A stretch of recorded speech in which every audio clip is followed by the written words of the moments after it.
3 தேர்தலில் திமுகவுக்கு வெற்றியை கொடுத்தீங்க. 4வது தேர்தலையும் வெற்றியை கொடுக்க போறீங்களா? நிச்சயமா கிடையாது, நிச்சயமா கிடையாது. போதும்யா, போதும்.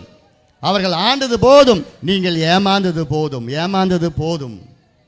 இதெல்லாம் நீங்கள் சிந்தித்து செயல்படுங்கள். நாங்கள் ஆட்சிக்கு வந்தால் காவிரியில் குறிப்பாக கொள்ளிடம் ஆற்றில் நாங்கள் 5 தடுப்பணைகளை கட்டுவோம், கதவணைகளை கட்டுவோம், அதற்கு 3000 கோடி ஒதுக்கீடு செய்வோம் என்ற வாக்குறுதி 90. திமுக கொடுத்த வாக்குறுதி செஞ்சாங்களா? ஒரு தடுப்பணை, ஒரே ஒரு தடுப்பணை. பக்கத்தில் இங்கேருந்து 10 கிலோமீட்டரில் அவங்க சொன்னாங்க குடிதாங்கியில் ஒரு தடுப்பணை, வாழ்க்கை கிராமத்தில் ஒரு தடுப்பணை, 3வது வீரமாங்குடியில் ஒரு தடுப்பணை. இதெல்லாம் 10 கிலோமீட்டர், 5 கிலோமீட்டர், 20 கிலோமீட்டரில் இருக்குது. இந்த தடுப்பணைலாம் கட்டியிருந்தாங்கன்னா இந்நேரம் இன்னும் நிலத்தடி நீர் இன்னும் அதிகமாக இருக்கும், உங்களுக்கு பிரச்சனை இருக்காது. ஆண்டு முழுவதும் நீங்கள் முப்போகம் நீங்கள் பயிர் செய்யலாம். ஆனால் ஏன் தெரியுமா தடுப்பணை கட்டல? மணல் கொள்ளை அடிக்க முடியாத காரணத்தால் தான் தடுப்பணை கட்ட தயங்குகிறார்கள். இது மிக மோசமான ஒரு ஆட்சி, மிக மோசமான ஒரு ஆட்சி. தமிழ்நாட்டில் 26 மணல் குவாரிகளை திறந்திருக்கின்றார்கள் திமுக ஆட்சியில். அந்த 26 மணல் குவாரிகளில் எவ்வளோ தெரியுமா அரசுக்கு வருமானம்னு சொல்லியிருக்கிறாங்க? போன வருஷம் எவ்வளோ? 22 கோடி. 2023-24 நிதி ஆண்டில் வெறும் 22 கோடி தான் வருஷம் முழுவதும் கணக்கை காமிச்சிருக்கிறாங்க.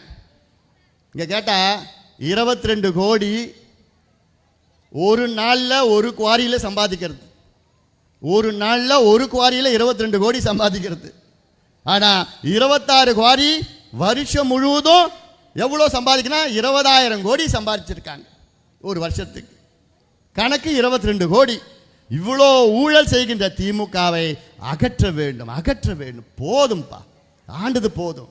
நான் காலையில் கேட்டேன், இவங்க என்ன பண்ணியிருக்கணும் கேட்டால், நான் டெல்டாக்காரன் மாறு தட்டிட்டு பேசிட்டு இருப்பார் ஸ்டாலின் அவர்கள். சரிங்கய்யா, நீங்கள் டெல்டாக்காரன், உங்கள் அப்பாவும் டெல்டாவில் இங்கே தான் இந்த மண்ணில் தான் இருந்தார், பிறந்தார், வந்தார், ரைட்டு. இந்த மண்ணுக்கு நீங்கள் என்ன செஞ்சீங்க? இது வரைக்கும் ஏதாவது செஞ்சீங்களா? நீங்கள் 1967 ஆட்சி பண்ணிட்டு இருக்கீங்க. நீங்கள் வந்தவுடன் என்ன செய்யணும்? இது மிகப்பெரிய டெல்டா, இந்த டெல்டாவுக்கு பாதுகாப்பு கொண்டு வரணும், விவசாயிகள் மகிழ்ச்சியாக வைத்துக் கொள்ள வேண்டும், இது போன்ற கட்டுமானங்கள் இன்ஃப்ராஸ்ட்ரக்சர் கொண்டு வந்திருக்கணும்.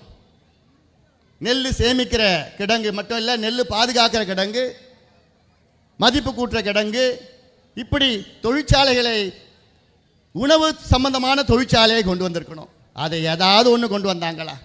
எதையும் கொண்டு வரல, எதுவும் செய்யலை. வெறும் விளம்பரத்தை பண்ணிட்டு இருக்கிறாங்க.